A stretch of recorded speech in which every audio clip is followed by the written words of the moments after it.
नमस्कार, मैं हूं अवंतिका श्रीवास्तव। आप सभी दर्शकों का अन्नदाता कार्यक्रम में स्वागत करती हूं।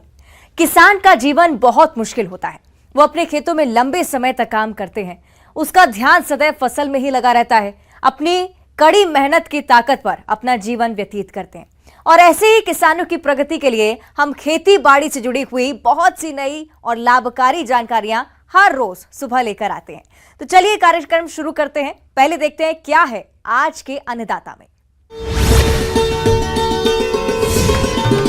खीरा की फसल में लगने वाले कीट रोगों का नियंत्रण।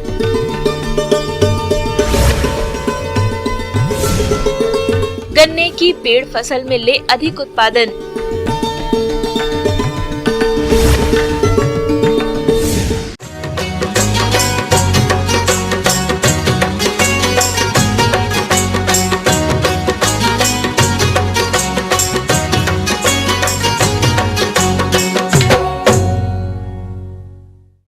अक्सर किसान खीरा फसल की बुआई करके प्रबंधन पर कोई खास ध्यान नहीं देते हैं, जिससे पौधों की बढ़वार बाधित होती है। साथ ही ऐसा देखा गया है कि बुआई के ठीक बाद जब पौधे छोटे होते हैं तब से फूल तुड़ाई तक कीट और रोगों का प्रकोप होता है। ऐसे में किसान इन कीट रोगों की समय से रोकथाम नहीं करते हैं तो उनको फसल से हानि उठानी पड़ती है। आपके सामने इस तरह की समस्या नहीं आए, इसके बारे में बता रहे हैं कृषि महाविद्यालय जिला विदिशा की कृषि विशेषज्ञ डॉक्टर विनोद कुमार गर्ग।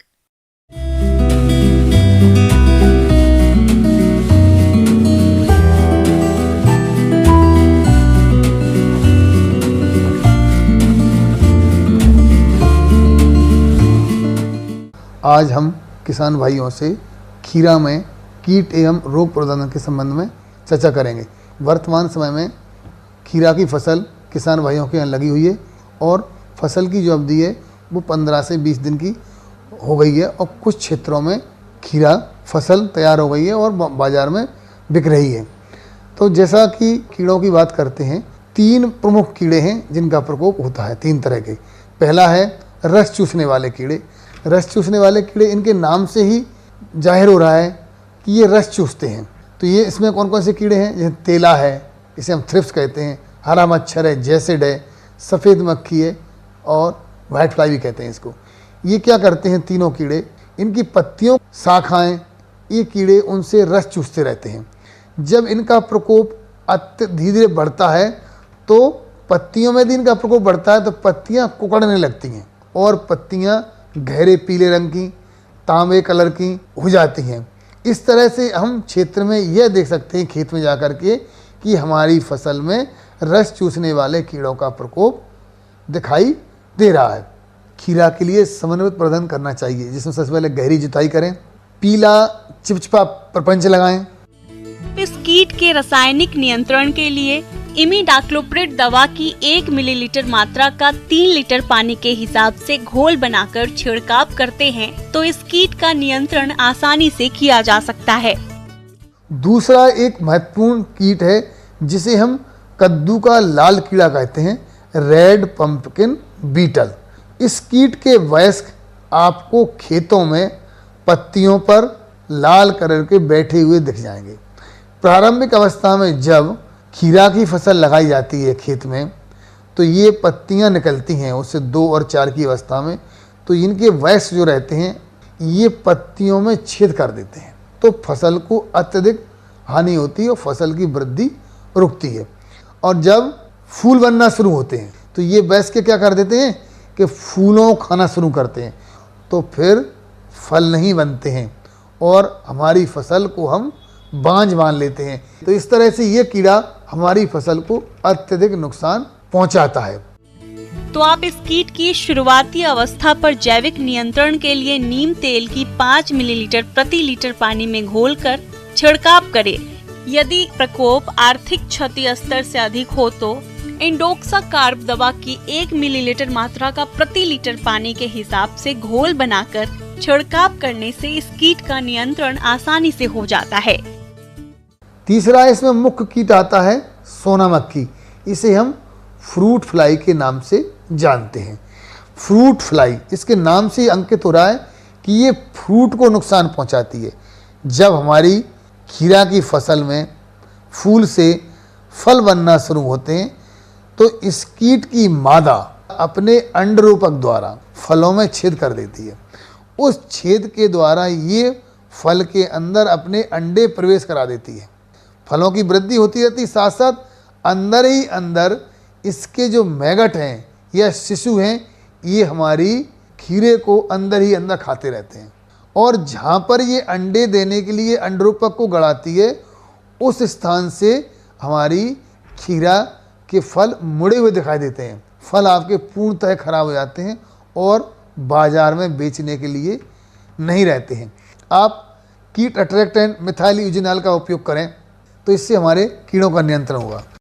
यदि प्रकोप आर्थिक क्षति स्तर से अधिक हो तो इंडोक्सा कार्ब दवा की 1 मिलीलीटर मात्रा का प्रति लीटर पानी के हिसाब से घोल बनाकर छिड़काव करने से इस कीट का नियंत्रण आसानी से हो जाता है। हमारी खीरा की फसल है, उसमें 2 रोगों का बहुत प्रकोप होता है। सबसे पहला रोग है जिसे हम कहते हैं बिल्ट, मलानी रोग, फिजेरियम बिल्ट। ये एक फफूंद के द्वारा होने वाली बीमारी है। ये मिट्टी जनित फफूंद है जो मिट्टी के अंदर रहती है, जड़ों के माध्यम से पौधे में प्रवेश कर जाती है। जब इसका अत्यधिक प्रकोप होता है तो पौधे हमारे सूख जाते हैं और ऐसे पौधों को यदि हम बेलों को जब निकाल के देखते हैं तो ये बहुत आसानी से निकल आती हैं। तो उनके अंदर, उनके ऊतकों में आपको लाइनिंग सी दिखाई देगी। किसान भाइयों, यदि आपकी फसल में उकठा रोग से ग्रसित पौधे दिखाई देते हैं तो सबसे पहले आप रोग ग्रसित पौधों को उखाड़कर जमीन में दबा दें या फिर जलाकर नष्ट करें, जिससे इस रोग का फैलाव कम हो सके। इसके अलावा रोग अवरोधी किस्मों का ही चयन करें। बीजों को हमेशा उपचारित करके ही बुवाई करें। हमको अपने यहाँ ट्राइकोडर्मा बिरिडी या ट्राइकोडर्मा हर्जियानम किसी भी जैविक फफूंदनाशक का आप गोबरी खाद में मिला करके बोने से पहले यदि डाल देते हैं, या सबसे अच्छा तो ये है कि आप 3-3 मीटर की दूरी पर लगा रहे हैं तो गड्ढे जो बनाते हैं उस गड्ढे में ट्राइकोडर्मा को आप गोबरी खाद में मिला करके डाल दीजिए, जिससे आपके यहाँ बिल्ट का प्रकोप कदापि नहीं होगा। इसी प्रकार से दूसरा रोग है पाउडरी मिल्डू।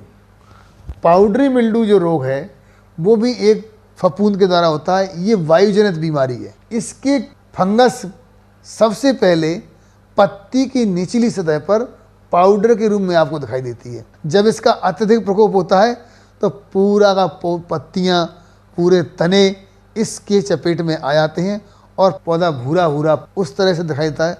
जब आप खाद डाल रहे हैं तो आप सल्फर का उपयोग करेंगे तो पाउडरी मिल्ड्यू का आपके यहाँ प्रकोप कम होगा।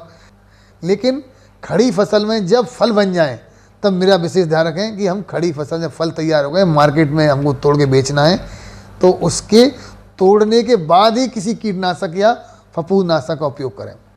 किसान भाइयों, अभी तक आपने खेती से जुड़ी हुई कुछ उपयोगी जानकारियां देखी। अब लेते हैं एक छोटा सा ब्रेक।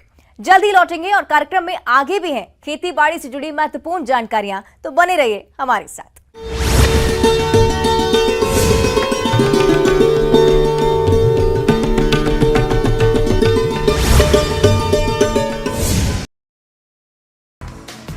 ये मोदी आज रीवा आएंगे। सुरक्षा में 3500 के लगभग जवान रहेंगे तैनात। 1000 बसों से आएंगे समर्थक। ये मोदी के दौरे को लेकर तैयारियां तेज। केंद्रीय मंत्री गिरिराज सिंह ने कार्यक्रम स्थल का किया दौरा। पर्यटन मंत्री विश्वेंद्र सिंह ने G20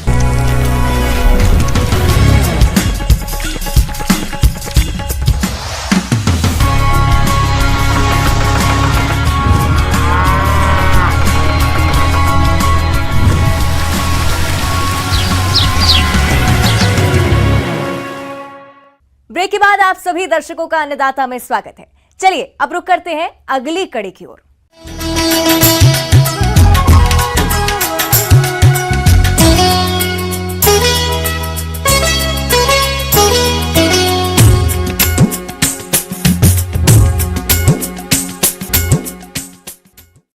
अपने राज्य में किसान गन्ने की खेती नरसिंहपुर, छिंदवाड़ा, बुरहानपुर, बैतूल और दतिया जिले में करके अच्छी आय कमाते हैं। और जो किसान गन्ने की पेड़ी फसल ले रहे हैं तो उन्हें चाहिए कि वे गन्ने की पेड़ी फसल लेने के लिए कुछ जरूरी कार्यों को करें। ताकि पेड़ी गन्ने की अच्छी बढ़वार हो और अधिक उत्पादन मिल सके।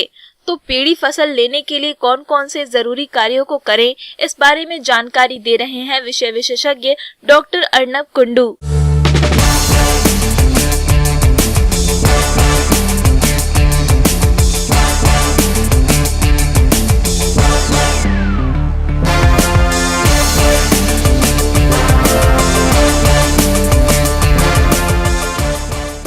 जो खूटी गन्ना है, जो एक मतलब किसान भाई बहुत आम तरीके में इसको बहुत पैमाने में इसको यूज़ करते हैं। और इसका कारण भी यही है क्योंकि क्या होता है कि अब हम अगर नया गन्ना अगर रोपने जाए तो उसका जो जड़ मजबूत होने में टाइम लग जाता है। अब इसी प्रकार में जब खूटी गन्ना हम करते हैं तो उसका जड़ पहले से मौजूद रहता है। इससे क्या होता है, जो पोषक तत्व जो लेने का जब बात हम करते हैं तो वो बहुत पैमाने में इजीली उस खूटी गन्ने में अवेलेबल हो जाता है। ठीक है, और इसीलिए इसी के लिए क्या होता है, जो अर्ली मैच्योरिटी इस खूटी गन्ने में हम लोग पाया जाता है, जो जिससे किसानों को बहुत अच्छे पैमाने में लाभ मिलता है क्योंकि टाइम बच जाता है। और दूसरा क्या है, जो नया सीडिंग मटेरियल सीड मटेरियल खरीदने का जो पैसा है, जो कॉस्ट ऑफ कल्टीवेशन है, वो भी घट जाता है। इसीलिए बड़े पैमाने में खूटी गन्ने के खेती इंडिया में पाया जाता है। गन्ना की पेड़ी फसल से किसानों को अच्छा मुनाफा होता है। इस फसल में नई फसल की तुलना में खर्च और मेहनत बहुत कम लगता है, लेकिन स्वस्थ और अच्छी पेड़ी के लिए पेड़ी फसल में कई जरूरी बातों का ध्यान रखना होता है। वैज्ञानिक बोलते हैं कि एक बार गन्ना रोपने के बाद उससे एटलीस्ट मतलब मैक्सिमम 3 बार हम उससे गन्ना करें, तब जाके वो फायदेमंद रहेगा। नहीं तो क्या होता है, अगर एक ही सीड मटेरियल से रटूनिंग बार बार हम करते जाए तो बाद में जाके आफ्टर 3 और 4 साइकिल के बाद उसका जो पैदावार है वो घट जाता है। और दूसरा क्या है, जो पेस्ट और डिजीज़ है, जो कीड़ा और बाकी जो रोग है वो भी बहुत पैमाने में पाया जाता है। इसमें एक बहुत महत्वपूर्ण रोग है grassy shoot of sugar cane, और दूसरा एक है ratoon stunting of sugar cane. Grassy shoot रोग में पत्तियों में हरापन बिल्कुल समाप्त हो जाता है और पत्तियों का रंग दूधिया हो जाता है। रोगी पौधों में कई पतले पतले कल्ले निकलते हैं, पौधा झाड़ीनुमा घास की तरह दिखाई पड़ता है। यह रोग रस चूसक कुछ कीटों से फैलता है और जिस फसल में ये रोग लगा है उसका बीज उपयोग करने पर अगली फसल में भी फैल जाता है। ये जो 2 बीमारी है ये बार बार रटूनिंग करने के बाद बड़ी पैमाने में पाया जाता है और इसका कोई इलाज नहीं है। इलाज ऐसे नहीं है क्योंकि क्या है, वो जो सीडलिंग मटेरियल जो हम उसको बुआई की है उसमें ये छुपा रहता है। अब अगर उसको उठा ले तो रटूनिंग का कोई मतलब नहीं हुआ। तो अगर रोग प्रकोप अगर खेत में पाया जाए तो किसान भाइयों को यही सलाह है, जो बीमारग्रस्त जो पौधा है उसको निकाल के फेंकना पड़ेगा, फेंक के उसको दफनाना पड़ेगा या जलाना पड़ेगा। इसीलिए वैज्ञानिक यही बोलते हैं कि अप टू 3 रटूनिंग तक इसको हम यूज़ करें, गन्ने का जो खूटा है उसको हम इस्तेमाल करें। गन्ने की पेड़ी फसल आमतौर पर किसान एक ही बार लेते हैं, जबकि सही देखरेख करके किसान 2 से 3 फसल भी आसानी से ले सकते हैं। अब अगर जब खूटा करने जाएंगे उसमें क्या क्या सावधानी हमको देखना पड़ेगा। पहली बात तो ये है, हम जो गन्ना जो ऑलरेडी काट रहे हैं हम उसको एकदम ग्राउंड लेवल से, एकदम मिट्टी के सतह से उसको काटना पड़ेगा पहली बात, तब जाके उसका अच्छे से जो सेकेंड जो खूटा निकलेगा वो बढ़िया रहेगा। दूसरी बात क्या है, जो हम काटने के एटलीस्ट 4 हफ्ता तक उसमें पानी नहीं देना है। अगर पानी तब दे देंगे तो क्या होगा, वो जो रटून है, वो जो प्लांटिंग मटेरियल है वो सड़ने का चांसेस बहुत ज़्यादा रहता है। ठीक है, तो हमको एटलीस्ट 4 हफ्ते तक उसमें पानी नहीं देना है। अब जाके अगर फिर उसमें हमको जुदाई करना है। कैसे करेंगे, जनरली हम लोग क्या करते हैं, जब हम गन्ना खेती करते हैं तो रीज एंड फारो मेथड यूज़ करते हैं, और वो जो रीज जो ऊंचाई वाला एरिया होता है उसमें हम गन्ना को रोपते हैं। अब उसमें क्या होता है, जो उसका जड़ है उसको कुछ खराब हो जाता है। तो इसलिए जब हम लोग जुताई करेंगे हमको उसको एक कुदाल से साइड वाला जो रीज वाला पोर्शन है उसको पहले अच्छे से उसको निचोड़ना पड़ेगा, तब जाके जो खराब जो जड़ है वो थोड़ा हट जाएगा। उसके बाद हमको इसमें 2 से 3 बार हैरोइंग करना पड़ेगा, तब जाके जो मिट्टी होगा लूज होगा। और हमको पता है, किसान भाइयों को पता है कि जितना मिट्टी लूज होगा उतना जो वायु संचालन अच्छा होगा, जो जड़ के विकास के लिए, पौधे के लिए गन्ने के लिए भी अच्छा होता है। अच्छा, इसके बाद 4 हफ्ते जब हो जाएगा उसके बाद हमको पहला इरिगेशन मतलब सिंचाई देना है, तब जाके उसका अच्छा फल हमको मिलेगा। और इससे क्या होगा, जो खूंटा निकलेगा वो एकदम एक ही हाइट का, मतलब हर एक खूंटे का जो आकार होगा सेम रहेगा। इससे हमको आगे जाके बहुत आसानी होगा खेती में।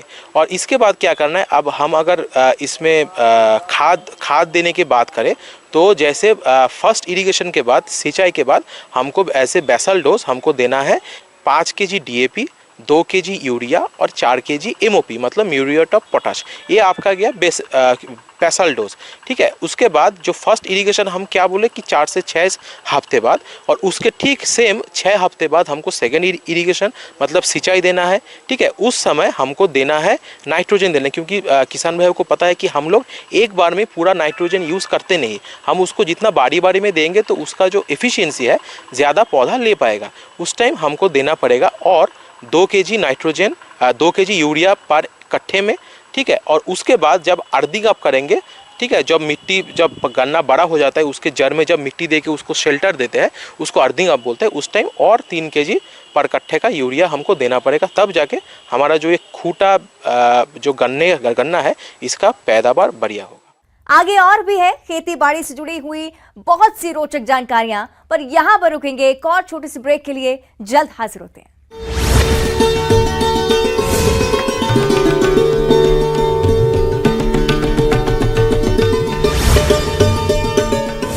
उन महिलाओं को अलग कर दिया। खबर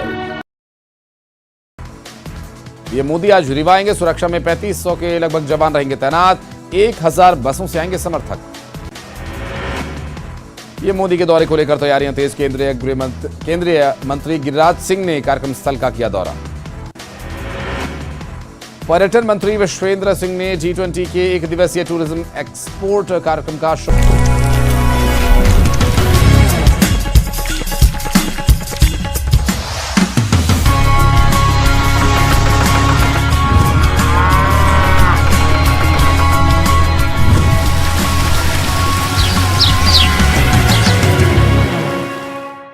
ब्रेक के बाद एक बार फिर से आप सभी दर्शकों का अन्नदाता कार्यक्रम में स्वागत है। बढ़ते हैं अगली प्रस्तुति की ओर।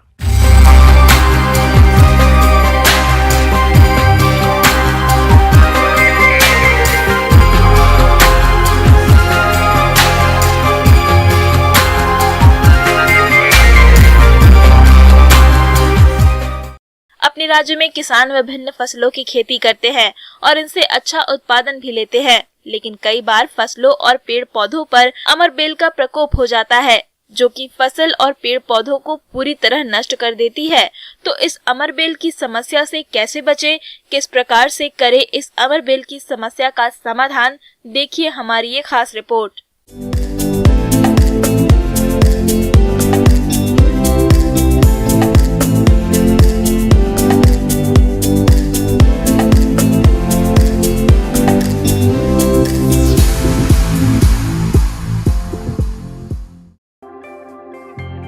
अमरबेल फसलों के लिए एक खतरनाक खरपतवार है, जिसकी मुख्य रूप से रिजके में गंभीर समस्या देखी जाती है। परंतु ये अलसी, चुकंदर, मिर्च, प्याज, गाजर, सूरजमुखी, मेहंदी और कई वृक्षों पर आसानी से एक पीले जाल के रूप में लिपट जाता है। इसको आकाशबेल, अमरबेल, अमरबल्लरी भी कहते हैं। ये परजीवी खरपतवार कृषि के लिए एक गंभीर समस्या है, जिनको नियंत्रित करने के लिए उपलब्ध साधनों की प्रभावकारिता कम होती जा रही है। ये अपना भोजन बनाने, अपना जीवन चक्र पूरा करने के लिए दूसरी फसलों पर निर्भर रहता है। अमरबेल का फैलाव बीज और कार्यिकी प्रवर्धन द्वारा होता है। अमरबेल परजीवी पौधे में उगने के 25 से 30 दिन बाद सफेद अथवा हल्के पीले रंग के पुष्प गुच्छ में निकलते हैं। प्रत्येक पुष्प गुच्छ में 15 से 20 फल और प्रत्येक फल में 2 से 3 बीज बनते हैं। अमरबेल के बीज अत्यंत छोटे होते हैं। बीजों का रंग भूरा अथवा हल्का पीला, जो कि बरसीम तथा रिजके के बीजों जैसा होता है। पकने के बाद बीज मिट्टी में गिरकर काफी सालों तक सुरक्षित पड़े रहते हैं और उचित नमी मिलने पर दोबारा अंकुरित होकर फसल को काफी नुकसान पहुंचाते हैं। परपोषी मिल जाने पर 35 दिन में परिपक्व हो जाते हैं। अमर बेल कभी एक साथ नहीं फैलती, इसलिए खेत का लगातार निरीक्षण करना जरूरी है। शुरू में 2-3 स्थानों पर और धीरे धीरे पूरे खेत में फैल जाती है। अमर बेल लताओं की तरह बढ़कर फसलों और पेड़ों के ऊपर छा जाती है, जिससे फसल और पेड़ सूख जाते हैं। अमर बेल के प्रकोप से उड़द, मूंग में 30 से 35% और लूसर्न में 60 से 70% औसत पैदावार में कमी दर्ज की गई है। इसलिए इसकी रोकथाम के लिए आप फसलों के अमर बेल रहित बीज को इस्तेमाल में लाएं। नमक के 10% घोल में बीजोपचार से अमर बेल के बीज अलग हो जाते हैं। रिजके के बीजों को साफ पानी में धोकर काम में लें। अमर बेल से प्रभावित चारे की फसलों को जमीन की सतह से काटने पर अमर बेल का प्रकोप कम हो जाता है। अमर बेल से प्रभावित चारे की फसल को खरपतवार में फूल आने से पहले ही काट लेना चाहिए, जिससे इसके बीज नहीं बन पाते हैं और अगली फसल में इसकी समस्या कम हो जाती है। अमर बेल उगने के बाद परंतु फसल में लपेटने से पहले खेत में हैरो चलाकर इस खरपतवार को नष्ट किया जा सकता है। यदि अमर बेल का प्रकोप खेत में थोड़ी थोड़ी जगह में हो तो उसे उखाड़कर इकट्ठा करके जला देना चाहिए। शुरू में ही अमर बेल को रिजके के साथ काट करके जलाकर नष्ट कर दें और कटे हुए स्थानों पर पैराक्वेट 1% छिड़कें, जिससे अमर बेल और संपर्क में आने वाला रिजका नष्ट हो जाएगा। परंतु सिंचाई के साथ रिजका दोबारा फूट जाएगा। यदि अमर बेल का प्रकोप पेड़ों पर हो रहा है तो पेड़ों की छटाई कर देनी चाहिए, जिससे पेड़ों को सूखने से बचाया जा सके। और इस तरह किसान भाइयों, आप इन बताए गए उपायों को यदि अपनाते हैं तो आप इस बिना जड़ वाली परजीवी खरपतवार से अपनी फसलों को बचाकर अच्छी क्वालिटी का अधिक उत्पादन ले सकेंगे।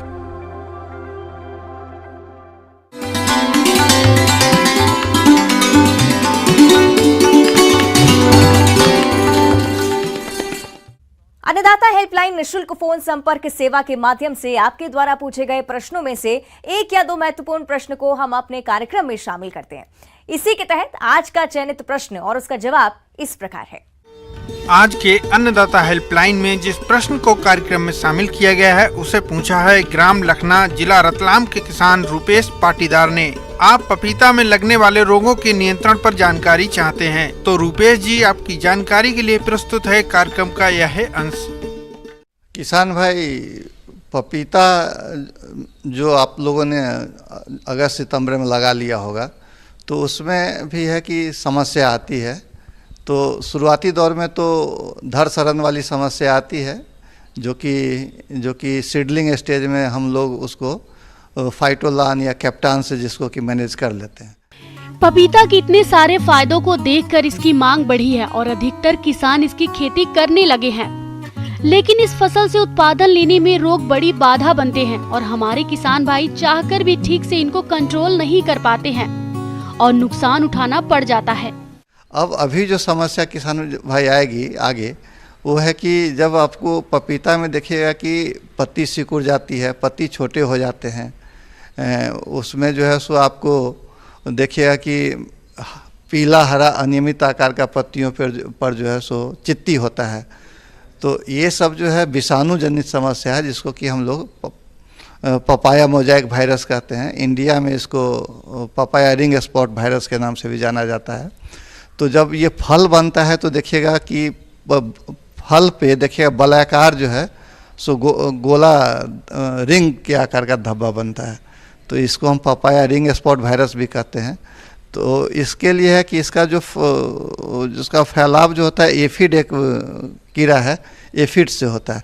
तो संक्रमित जैसे ही 1-2 पौधे संक्रमित दिखते हैं किसान भाई, तो इसको उखाड़ करके जला देना है और बाकी पौधे संक्रमित नहीं हो, इसके लिए जो एफिड के फैलाव को रोकना है।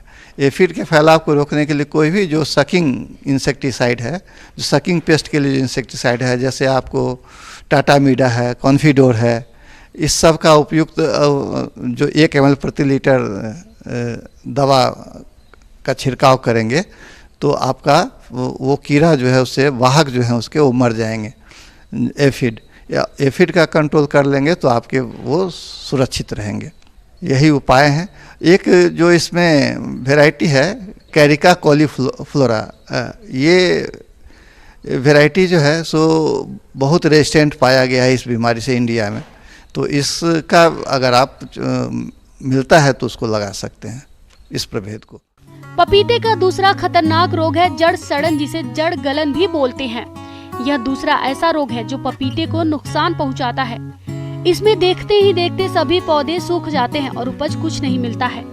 इस रोग को फसल में लगने से रोकने के लिए आपको रोपाई ऐसी जगह करना होगा जहां पर अधिक समय तक पानी नहीं रुकता हो, क्योंकि यह रोग अधिक नमी पर पनपता है। अगर मिट्टी में नमी नियंत्रित रखते हैं तो यह रोग बिल्कुल नहीं आएगा।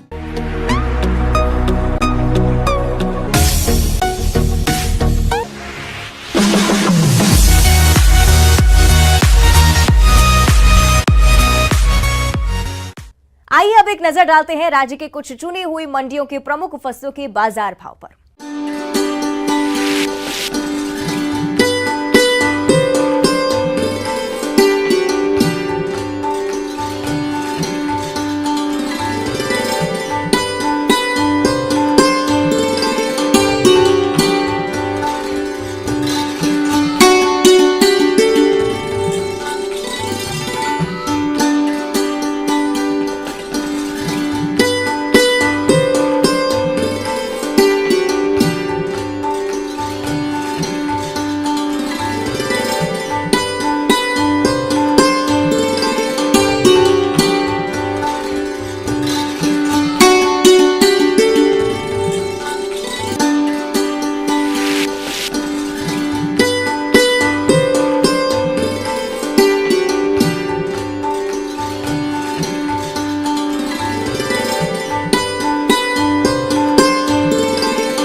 किसान भाइयों, अन्नदाता आपकी सेवा के लिए संकल्परत है।